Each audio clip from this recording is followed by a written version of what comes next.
19 अप्रैल 2025 को माननीय मुख्यमंत्री जी सीकर जिले की धरा पर पधार रहे हैं।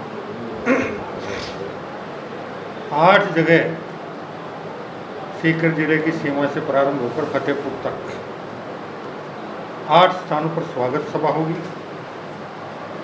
और सीकर जिला मुख्यालय सर्किट हाउस में जन सुनवाई भी करेंगे और जिले के अधिकारियों की बैठक भी। तो जो आगामी जो निकाय चुनाव होने हैं, नवंबर में चुनाव होने हैं, किस तरह की तैयारी प्रदेश में की जा रही है? जो सीमांकन का कार्य चल रहा है उसमें भी कई आरोप लगाए जा रहे हैं, विरोध हो रहा है जगह जगह। देखिए, नगर पालिकाओं का सीमा विस्तार और वार्डों का पुनर्सीमांकन दोनों काम चल रहे हैं। अब आरोप लगाना और आपत्ति प्रस्तुत करना दोनों में अंतर है। अधिकारियों के स्तर पे जो प्रारूप प्रकाशित हुआ, हर भारत के नागरिक को जो उस नगर निकाय की सीमा में निवास करता है उसे अपनी आपत्ति प्रस्तुत करने का अधिकार है। अगर कहीं कोई उनको कमी खामी लगती है तो आपत्ति प्रस्तुत करें। आपत्ति पर सुनवाई होने के बाद उसका निस्तारण किया जाएगा और निस्तारण के बाद सारे प्रस्ताव राज्य सरकार के समक्ष आएंगे और राज्य सरकार उनको अंतिम रूप से निर्णित कर प्रकाशित करेगी। सीकर के मास्टर प्लान को लेकर कई बार आपने सीकर की जनता को आश्वासन दिया, लेकिन आज तक जो है मास्टर प्लान पर कार्रवाई नहीं हो पाई, क्या कारण है? आपको मैंने शायद आप लोगों ने परसों भी ये सवाल किया था।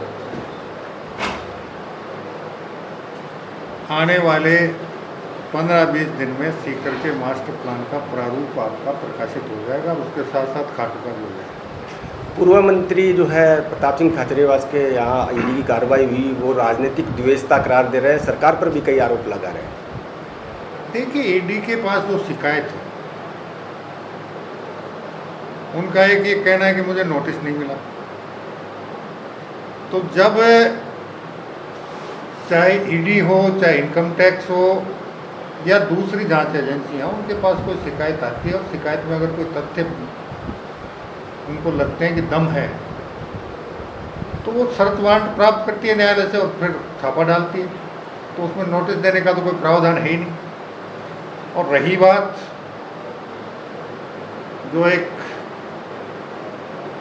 चिट फंड कंपनी थी, उसका 30 करोड़ रुपए का कोई कहीं छापा पड़ा, उसमें इनके नाम से लेन देन दर्ज हुआ मिला है, उसके आधार पे ये छापा पड़ा था। ये अपना पक्ष ईडी के सामने प्रस्तुत कर दें, जो भी सच्चाई होगी वो निकल कर सामने आ जाएगी। उन्होंने सड़कों पर उतरकर आंदोलन तक की चेतावनी दी है। आंदोलन तो अब आप माननीय न्यायालय ने जो ईडी ने कांग्रेस की संपत्ति, कांग्रेस की तो क्या यंग इंडिया की जो संपत्ति अटैच की है, अब न्यायालय के आदेश से अटैच हुई है और फिर भी अगर कोई उसको राजनीतिक द्वेषवश बताता है, 50 लाख रुपए में 5,000 करोड़ की संपत्ति हड़प कर लेना और फिर न्यायालय में उसका एक वाद प्रस्तुत होना, न्यायालय में द्वारा उसका प्रसंज्ञान लेना और न्यायालय के प्रसंज्ञान के बाद ईडी की एंट्री होना, ईडी द्वारा जांच करना और जांच में ये साबित होना कि यंग इंडिया ने 50 लाख रुपए में 5,000 करोड़ रुपए की संपत्ति अर्जित कर ली और न्यायालय ने इसको पुष्ट किया, उसके बाद वो अटैच हो गई। अब उस पर भी पूरे देश में प्रदर्शन कर रहे हैं। इसका तो कोई इलाज नहीं है। अपने अपने राजनीतिक हित के लिए कोई भी जो कुछ करना चाहे करे, राष्ट्र हित में तो कोई कुछ करता नहीं। ठीक है।